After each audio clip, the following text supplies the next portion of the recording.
नमस्कार प्रिय बंधुओं, हम भद्रा को लेकर के ही चल रहे हैं। अभी तक हमने भद्रा के निवास, भद्रा के स्थान और भद्रा के कौन से लोक में किस किस राशि पर होने पर चंद्रमा होता है, तो भद्रा का वास कहाँ कहाँ होता है। जैसे कि मैंने इससे पहले वाले अंक में, लास्ट का ले रहा हूँ, उसमें मैंने आपको बताया कि मेष, वृष, मिथुन और वृश्चिक राशि में अगर चंद्रमा है तो स्वर्गलोक में, कुंभ, मीन, कर्क और सिंह राशि में अगर चंद्रमा है तो पृथ्वी लोक में। ऐसे ही आगे के अंक में कन्या, तुला, धनु और मकर, इन राशियों में अगर चंद्रमा है तो भद्रा पाताल लोक में वास करती है। क्योंकि भद्रा का वास इसलिए देखना आवश्यक है कि भद्रा किसी प्रकार से किसी को भी कैसे भी किसी स्थिति में कार्य में बाधक न हो। भद्रा अगर समीप होगी, पृथ्वी पर होगी, कार्य किया जाएगा तो उसका लाभ भी मिलेगा। किसी मुहूर्त में 5 घटी भद्रा मुख, 2 घटी कंठ पर, 11 घटी हृदय में और 4 घटी नाभि पर और 5 घटी कमर पर, 3 घटी पुच्छ स्थान पर होती है। हर एक काल स्वरूप जो देवता हैं या भद्रा का जो आकार है वो मुख से लेकर पुच्छ तक ये क्रम है। 5 घटी मुख पर, 2 घटी कंठ पर, 11 घटी हृदय में और 3 घटी पुच्छ पर रहती है, 5 घटी कमर पर। मुख में अगर भद्रा होगी तो कार्य का नाश करती है। इसलिए हर नक्षत्र के, हर घटी के 5 घटी का परित्याग कर देना चाहिए। कंठ पर धन का नाश, हृदय में प्राण का नाश करती है, नाभि पर कलह उत्पन्न करती है, कमर में अर्थ भ्रंश होता है, पुच्छ पर अवश्य ही विजय, कार्य सिद्धि, धन लाभ, ऐश्वर्य और सभी प्रकार से सुख प्रदान करती है। इस प्रकार लगभग 12 घंटे तक, 12 घंटे में से मात्र 1 घंटा 12 मिनट अंतिम समय शुभकारी है। इसलिए जब भी भद्रा का प्रारंभ हो रहा हो तो जब अंतिम क्षण आए तब आप उसको कोई भी कार्य के लिए प्रयोग कर सकते हैं और लाभ ले सकते हैं। कश्यप संहिता में और मुहूर्त गणपति आदि ग्रंथों में भी भद्रा का विचार किंचित अंतर के साथ ही आया है। क्योंकि भद्रा का कई मुहूर्तों में मुहूर्त मार्तंड, मुहूर्त चिंतामणि और मुहूर्त गणपति, कश्यप संहिता में भद्रा का विशेष उल्लेख भी किया है। हमारे ऋषियों ने भी भद्रा के बारे में कई प्रकार से उल्लेख भी किए हैं, विवेचन भी किया है और कई शास्त्रार्थ के द्वारा जो गूढ़ता हम लोगों को दी है उसको मैं आप लोगों के सामने कर रहा हूँ।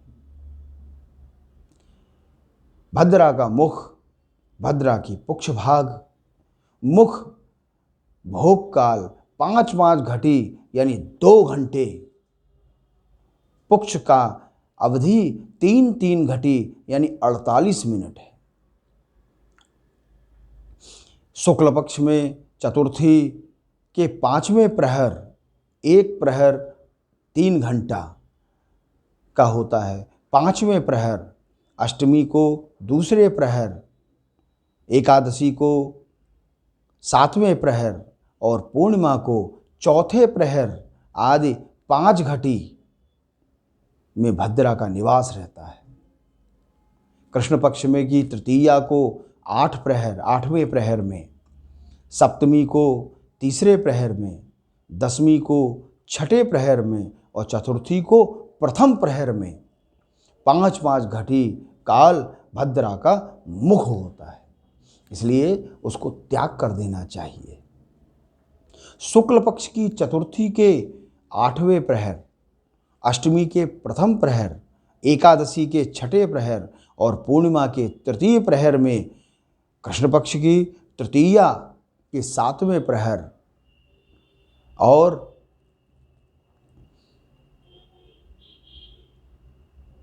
दसवें प्रहर,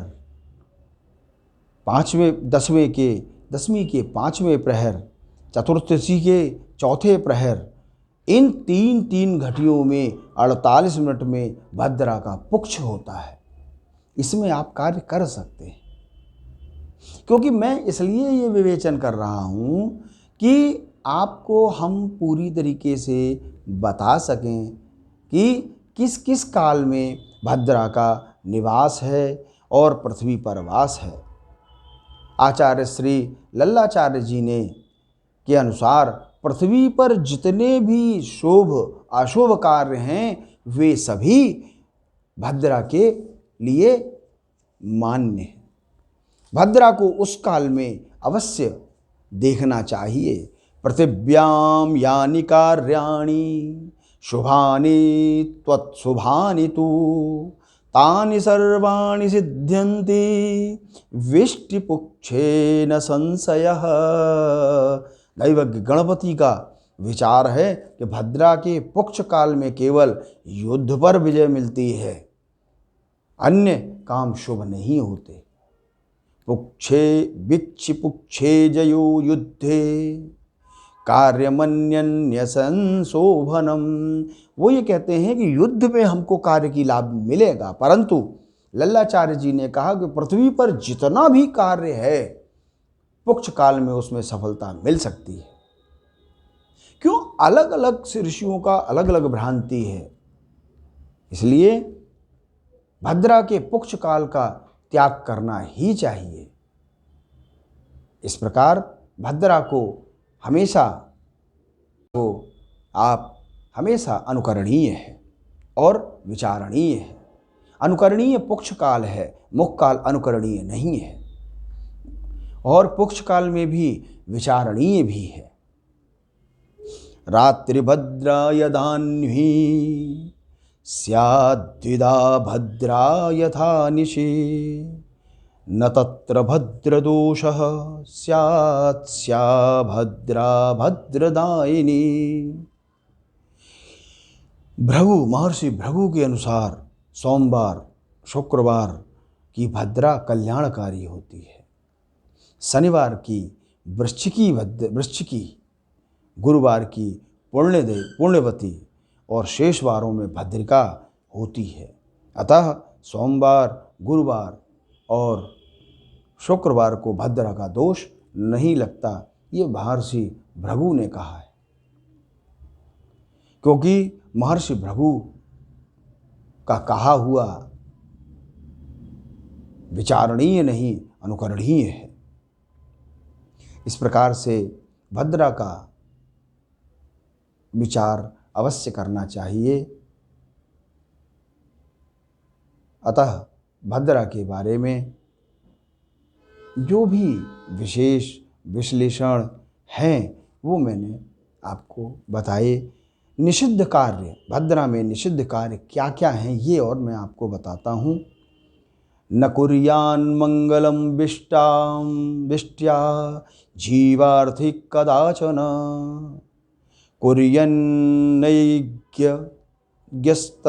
विक्षिप्र तत्सर्वं नाशतां व्रजेत्। भद्रा में विवाह संस्कार, यात्रा, रक्षाबंधन, दाह संस्कार, होलिका दहन, अन्य कार्य नहीं करने चाहिए। उसका निर्वाण होने के बाद ही करना चाहिए। भद्रा द्वेन कर्तव्ये श्रावणी फाल्गुनी तथा। भद्रा में 2 काम नहीं करने चाहिए, श्रावणी और फाल्गुनी, यानी रक्षाबंधन और होली। ये 2 कार्य नहीं करने चाहिए। श्रावणी नृपति हंति, श्रावणी नृपति राजा का नष्ट करती है। ग्रामम दहति फाल्गुनी ही, और फाल्गुनी में होलिका दहन गांव को जलाती है। भद्राम दीपिका होली राष्ट्रभंगम करोति वै, नगरस्य च नैवेष्टा तस्मात्ताम परिवर्तते। इसलिए होलिका को और श्रावणी में भद्रा का विशेष विचार करना चाहिए। इसी के साथ भद्रा का यह 2 अंकों का